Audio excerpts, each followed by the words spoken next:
From the PEP Radio Newsroom, this is a special news blast for our social media viewers. Ukrainian President Volodymyr Zelenskyy on Saturday rejected the idea that his country would give up land to end the war with Russia after U.S. President Donald Trump suggested a peace deal could include some swapping of territories. Zelenskyy said Ukraine will not give Russia any awards for what it has done, and that Ukrainians will not give their land to the occupier. The remarks came after Trump said he would meet with President Vladimir Putin, even if the Russian leader would not meet with Zelenskyy. The Trump-Putin meeting, scheduled for Friday in Alaska, is seen as a potential breakthrough in the more than three-year war. Zelenskyy dismissed the planned summit, warning that any negotiations to end Europe's biggest conflict since World War II must include Kyiv. Any decisions that are without Ukraine are at the same time decisions against peace. They will not bring anything. These are dead decisions. They will never work, he said. Following Trump's comments, European and Ukrainian officials gathered in England with U.S. Vice President J.D. Vance on Saturday. The hours-long meetings in Kent produced significant progress on trying to bring about an end to the war, according to a U.S. official who did not offer any details, including which European allies participated. The official was not authorized to speak publicly and spoke on condition of anonymity. French President Emmanuel Macron said in a post on X before the meetings that he had talked with Zelenskyy, Starmer, and German Chancellor Friedrich Merz, and that they remain determined to support Ukraine. Ukraine's future cannot be decided without the Ukrainians. Europeans will also necessarily be part of the solution, as their own security is at stake, he said. In a statement posted to Telegram, Zelenskyy said Ukraine's territorial integrity enshrined in the Constitution must be non-negotiable.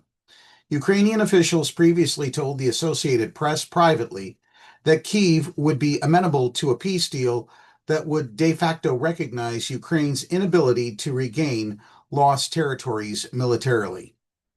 The Trump-Putin meeting may prove pivotal in a war that began when Russia invaded its western neighbor and has led to tens of thousands of deaths, although there's no guarantee it will stop the fighting since Moscow and Kyiv remain far apart on their conditions for peace. It seems entirely logical for our delegation to fly across the Bering Strait simply and for such an important and anticipated summit of the leaders of the two countries to be held in Alaska, Putin's foreign affairs advisor Yuri Ushakov said Saturday in a statement posted to the Kremlin's news channel. In his comments at the White House Friday, Trump gave no details on the swapping of territories. Analysts, including some of those close to the Kremlin, have suggested that Russia could offer to give up territory it controls outside of the four regions it claims to have annexed. Trump said his meeting with Putin would come before any sit-down discussion involving Zelenskyy. His announcement that he planned to host one of America's adversaries on U.S. soil broke with expectations that they'd meet in a third country. Nigel Gould Davies, a senior fellow for Russia and Eurasia at the International Institute for Strategic Studies, told the Associated Press that the symbology of holding the summit in Alaska was clear, and that the location naturally favors Russia. It's easy to imagine Putin making the point, "We once had this territory, and we gave it to you. Therefore, Ukraine had this territory, and now should give it to us," he said, referring to the 1867 transaction known as the Alaska Purchase, when Russia sold Alaska to the United States for $7.2 million. On the streets of Kyiv, reactions to the idea of Ukraine ceding territory to Russia ranged from skepticism to quiet resignation. "It may not be capitulation, but it would be a loss," said Ihor Usatenko, a 67-year-old pensioner, who said he would consider ceding territory on condition for compensation and possibly some reparations.